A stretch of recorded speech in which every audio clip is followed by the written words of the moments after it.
Approved load shedding की है काबीना ने भी, और कल आपको बताया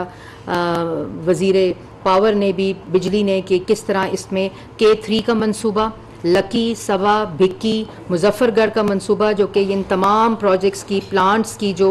टोटल कैपेसिटी है वो 2871 बनती है, जिसको सिस्टम के अंदर शामिल कर लिया गया है। ये इस वक्त ऑपरेशनल है और सिस्टम के अंदर ये बिजली शामिल की गई है, जो डिफरेंट वजूहात की वजह से सिस्टम में नहीं थी, जो इन्फोर्स शॉर्टेजेस थी कि जो पिछली साइकिल के अंदर प्रोजेक्ट्स को मुकम्मल करना था, मुरम्मत करना था, वो नहीं हुए। लेकिन इस वक्त ये तमाम ऑपरेशनल प्लांट्स हैं और इनकी 2871 की जो मेगावाट्स की बिजली कैपेसिटी है वो इस वक्त सिस्टम में मौजूद है, जिसकी वजह से 6 से 15 जून तक 3.5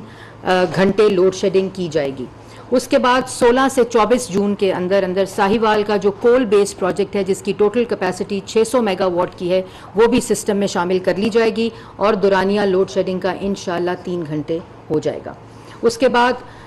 जो और ये जिस तरह सिस्टम में ऐड होगा, जैसे मैंने आपको पहले कहा कि जो डिमांड का और उसका गैप है, इस वक्त डिमांड सप्लाई जो है वो 21,200 मेगावाट है, जो कि 6 से 15 जून तक ये जो साहिवाल का कोल प्रोजेक्ट है इसको शामिल करने के बाद वो 21,800 हो जाएगी और 600 मेगावाट सिस्टम में ऐड हो जाएंगे। 16 से 24 जून तक 3 घंटे लोड शेडिंग जो है उस पर हम इंशाल्लाह आ जाएंगे। उसके बाद 25 से 29 जून का अंदर जो कराची का K2 प्रोजेक्ट है प्लांट, वो टोटल 1040 मेगावाट उसकी कैपेसिटी है और उससे हम सप्लाई 22,840 के ऊपर आ जाएंगे और दुरानिया लोड शेडिंग का इंशाल्लाह 2.5 घंटे पर आ जाएगा। उसके बाद जो 30 जून है, 30 जून के अंदर जो पोर्ट कासिम का कोल बेस्ड प्लांट है उसका 600 मेगावाट सिस्टम में शामिल कर लिया जाएगा और लोड शेडिंग का दुरानिया इंशाल्लाह इन तमाम फैसलों के बाद और अप्रूवल्स के बाद जो आज दे दिए गए हैं वो 30 जून तक 2 घंटे जो लोड शेडिंग है उसका दुरानिया आ जाएगा। और उसके बाद जो मैंने आपको पहले बताया था कि एडिशनल प्रोजेक्ट्स हैं जिनको ऑपरेशन करना था, उस पर हंगामी बुनियादों के ऊपर काम शुरू हो गया है। उससे रिलेटेड जितने एडमिनिस्ट्रेटिव हिचेस थी, जितनी रुकावटें थी, उन तमाम के ऊपर आज काबीना ने फैसले कर दिए हैं और वो तमाम मंसूबे जो ताख़ीर का शिकार हैं वो तमाम भी सिस्टम में डाल लिए जाएंगे। तो मकसद इस वक्त मौजूदा सूरत हाल, जो हंगामी सूरत हाल है, गैर मामूली सूरत हाल है, चैलेंजिंग सूरत हाल है, उसको निमटने की कोशिश है। उसके बाद जो डिमांड और सप्लाई का गैप है वो एडिशनल किस तरह कैपेसिटी इंक्रीज़ करके इंस्टॉल्ड कैपेसिटी उसको शामिल किया जाएगा, वो भी इसके अंदर इंतज़ाम है। और आइंदा आने वाले सालों के अंदर जो एक प्राइम मिनिस्टर का काबीना पूरी के अंदर एक जो बहस हुई कि किस तरह हम रिन्यूएबल एनर्जीज़ के ऊपर जाएं, ताकि जो इंटरनेशनल फ्यूल प्राइसेस के अंदर इंक्रीज़ है और एक सर्ज आ रही है जो स्काई हाई इस वक्त हैं, लेकिन हम मकामी तौर पर किस तरह रिन्यूएबल एनर्जी जिसमें सोलर है, विंड है, उसके ऊपर किस तरह हम कन्वर्ट हो सकते हैं एज ए नेशन, ताकि ये जो बहरान है उसमें हम सब अपना हिस्सा भी डालें और काबू भी पा सकें। तो ये चीज़ें थी जो कि लोड शेडिंग से रिलेटेड थी, जो आपके सामने पेश की गई। और इसके साथ साथ ना सिर्फ सप्लाई साइड के ऊपर ये तमाम चीज़ें की गई हैं आज फैसले, और ये प्लान दिया गया है काबीना ने जो अप्रूव किया, बल्कि इसके साथ साथ एक पूरा कंजर्वेशन प्लान भी आज काबीना ने अप्रूव किया है। और उस कंजर्वेशन के अंदर जो सबसे चीज़ है वो तजवीज़ ये आई थी काबीना को कि 33% जो POL के जो मद में, फ्यूल के मद में कोटा है गवर्नमेंट ऑफिशल्स का, और उसको कम कर दिया जाए काबीना के मेंबर्स का। बल्कि तजवीज़ में 33% सिर्फ गवर्नमेंट ऑफिशल्स का था, मगर काबीना ने, प्राइम मिनिस्टर ने उसको 40% ना खाली गवर्नमेंट ऑफिशल्स नहीं बल्कि काबीना के मेंबर्स का भी जो फ्यूल कोटा है उसको कम कर दिया गया है 40% के ऊपर। तो अगर हम एक तरफ आवाम से कुर्बानी मांग रहे हैं, एक तरफ आवाम मुश्किल सूरत हाल में है, तो हमने इन तमाम जो इक़दामात हैं उसका आगाज़ काबीना से शुरू किया है, अपने घर से शुरू किया है, ताकि जो बोझ है उसको कम से कम ट्रांसफ़र किया जाए, पाकिस्तान की आवाम के ऊपर मुंतकिल किया जाए। उसके साथ साथ ये जो तजवीज़ है, ये मैं दोबारा दोहरा दूँ कि 33% तजवीज़ दी गई थी, क्योंकि कई रिपोर्ट्स कर रहे हैं चैनल्स के वो 33% खाली गवर्नमेंट ऑफिशल्स के लिए है, बल्कि ये पूरी 40% गवर्नमेंट डिपार्टमेंट्स, गवर्नमेंट ऑफिशल्स और काबीना के मेंबर्स की जो फ्यूल कोटा है उसको 40% कम किया जा रहा है। उसके साथ साथ जो वर्किंग डेज़ 5 वर्किंग डेज़ जो हफ्ते की छुट्टी, आपको पता है जो प्राइम मिनिस्टर हैं उनका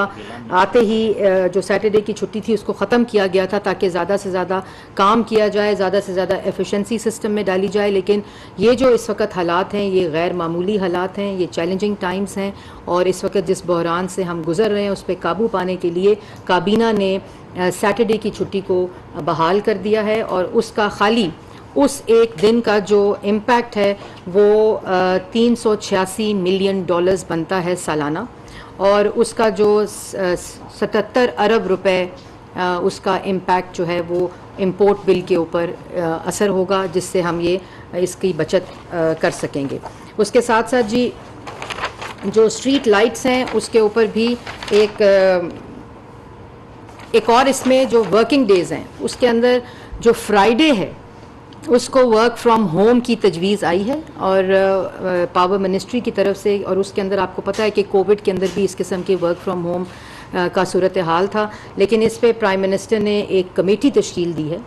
कि अगर उसका क्या मेकनिज़म होगा वर्क फ्रॉम होम का, ताकि एफिशिएंसी पे फ़र्क ना पड़े और हम किस तरह उसको बेहतर तरीके से, ज़्यादा मौसर तरीके से हम उसको ऐलान करने के बाद उसका फ़ायदा उठा सकते हैं। तो उस पर एक कमेटी तश्कील दे दी गई है जो अगले काबीना में इसकी तमाम तजावीज़ को पेश करेगी और उससे जो इम्पैक्ट आएगा और कैसे उसका मेकनिज़म एडमिनिस्ट्रेटिवली होगा उसका ऐलान किया जाएगा। उसके बाद जो switching off alternate street lights हैं उसके ऊपर एक सहर हासिल गुफ्तगू हुई, कंप्लीट बहस हुई और उस पर भी अप्रूवल दिया गया है कि हम इसको प्रोविंसेस के साथ मिलकर, म्यूनसिपल अथॉरिटीज़ के साथ मिलकर इसको यकीनी बनाएं कि अल्टरनेटिव डे नाइट्स के ऊपर आप लाइट्स जो हैं स्ट्रीट लाइट्स उनको जलाएं और उसका भी इम्पैक्ट जो है वो ख़ासा इसके फाइनेंशियल इम्पैक्ट पड़ेगा। उसके बाद एक तजवीज़ आई थी early closure of commercial markets के, और ये होता भी रहा है, ये एक ऐसा एक्सपीरियंस है जो हुआ है। लेकिन इसके ऊपर एक कल मीटिंग हो रही है जो कि तमाम वज़राए आला तमाम सूबों के, वो नेशनल इकनॉमिक काउंसिल की मीटिंग है जिसके अंदर वो मौजूद होंगे। तो वज़ीर आज़म उनके साथ मिलकर ये बहस करके कि किस तरह इसको बिज़नेस कम्युनिटी के साथ उनको कॉन्फिडेंस में लेके, ताजिर कारोबारी हल्के जो सारी ट्रेड यूनियंस हैं, जो जितने इससे रिलेटेड स्टेक होल्डर्स हैं, उनके साथ मिलकर हम प्रोविंसेस के साथ जो वज़राए आला हैं, चीफ़ मिनिस्टर्स हैं, उनके साथ मिलकर इसका ऐलान किया जाएगा। उसके बाद जो एक हमारा एक रवायत है, हमारा बिहेवियर है, हमारा एक ऐसी चीज़ है कि हम अपनी गाड़ियों की ट्यूनिंग, उसके इंजन की हेल्थ क्या है, उसके ऊपर ज़्यादा गौर नहीं करते और उसको एनुअली हम मेंटेनेंस के अंदर उनके मॉनिटर भी नहीं करते, ना उनको हम चेक करवाते हैं। तो उसके ऊपर एक बड़ा ही अच्छा इकदाम है जो आज फैसला किया गया है। ये भी प्रोविंसेस के साथ मिल कर के जो वहाँ सेंटर्स हैं, जो ट्यून अप सेंटर्स प्रोविंसेस के अंदर मौजूद हैं, और उनका पूरा जो नेटवर्क है उसको बढ़ाया जाए और एडवाइजरी और मॉनिटरिंग रोल वो अदा करें जो व्हीकल्स हैं उनकी ट्यूनअप्स के लिए, और उसका भी जो गाड़ियों की फ्यूल कंजम्पशन है और फ्यूल एफिशिएंसी है उसके अंदर ताकि बेहतरी आ सके। और 40 से जो स्टडी है वो 40 से 50% इस पे इम्पैक्ट पड़ता है अगर हम उसको रेगुलरली इंजन्स को और मेंटेनेंस को और ट्यूनिंग करते रहें। तो इसके ऊपर भी जो काबीना है उसने फ़ैसला किया है कि इनका एक तो नेटवर्क बढ़ाया जाए, इन सेंटर्स को बढ़ाया जाए। और ये पहले ही पंजाब हुकूमत में जब चीफ़ मिनिस्टर पंजाब शहबाज शरीफ साहब थे, उन्होंने ये किया था, इसी मॉडल को रेप्लिकेट किया जाए तमाम प्रोविंसेस के साथ मिलकर। तो ये आज काबीना ने इसकी भी मंजूरी दी है। फिर ट्रैक्टर्स रिपेयर एंड मेंटेनेंस जो फार्मर लेवल के ऊपर, एग्रीकल्चर सेक्टर के अंदर जो इसका ह्यूज इम्पैक्ट है फ्यूल कंजम्पशन का, उसके ऊपर भी ये एक कहा गया है कि फील्ड के अंदर जो टेक्निकल स्टाफ है उसकी की भी और इंजन की भी हेल्थ ऑफ द ट्रैक्टर्स, इसको भी मॉनिटर किया जाए। फार्मर्स और इनके साथ जो एलाइड टेक्निकल स्टाफ होता है उसकी ट्रेनिंग, उसकी कैपेसिटी और बार बार regular maintenance of the tractors जो है वो बहुत इंपॉर्टेंट है। उसका भी आज ये फैसला किया गया है कि उनके ट्यूनअप्स के लिए भी सेंटर्स को बढ़ाया जाए, फार्मर्स को एक्सेस दी जाए ताकि इसका भी जो बेहतर तरीके से, ज़्यादा मौसर तरीके से इंतज़ाम हो सके। फिर एक नेशनल सतह के ऊपर एक अवेयरनेस कैंपेन की आज काबीना ने मंजूरी दी है कि इन तमाम चीज़ों के अंदर जो हर शहरी का, हर सतह के ऊपर जो एक अवेयरनेस का जो फुकदान कह लें, या कभी कभी हम अपनी लापरवाही में वो काम नहीं करते, तो उसके ऊपर एक अवेयरनेस कैंपेन को चलाने की हमें ज़िम्मेदारी दी गई है, जो इंशाल्लाह हम कल से शुरू कर देंगे नेशनल लेवल के ऊपर। उसके साथ साथ जो इम्पॉर्टेंट बात है कि जो मीटिंग्स हैं, सरकारी मीटिंग्स हैं, और उनको भी ज़्यादा से ज़्यादा वर्चुअल और वीडियो के ऊपर शिफ्ट करने का फ़ैसला किया गया है कि जहां ट्रैवल को अवॉइड किया जाए और ज़्यादा जूम मीटिंग्स या डिजिटल मीटिंग्स, उन प्लेटफॉर्म्स को यूज़ करते हुए जो मीटिंग्स हैं वो की जाएं। ये कॉन्जर्वेशन प्लान था जो मैंने आपके सामने पेश किया, जो कि आज काबीना ने जिसका अप्रूवल दिया है। इसके साथ साथ जो ऑस्टेरिटी मेजर्स हैं, जैसे मैंने पहले कहा कि हम एक पूरा एक प्लान है जिसमें गैर मामूली सूरत हाल है, आवाम एक मुश्किल कैफियत से गुजर रही है, जिसका हमें अदराक भी है और उसका इंतज़ाम भी किया जा रहा है, उसका बंदोबस्त भी किया जा रहा है। उसके साथ साथ जो ऑस्टेरिटी मेजर्स हैं वो गवर्नमेंट की सतह पर, काबीना की सतह पर जो लिए गए हैं, वो अब मैं आपके सामने पेश करूँगी, जिसकी आज मंजूरी दी गई है। और इसमें तमाम purchase of all types of vehicles के ऊपर पाबंदी लगा दी गई है हुकूमत की तरफ से।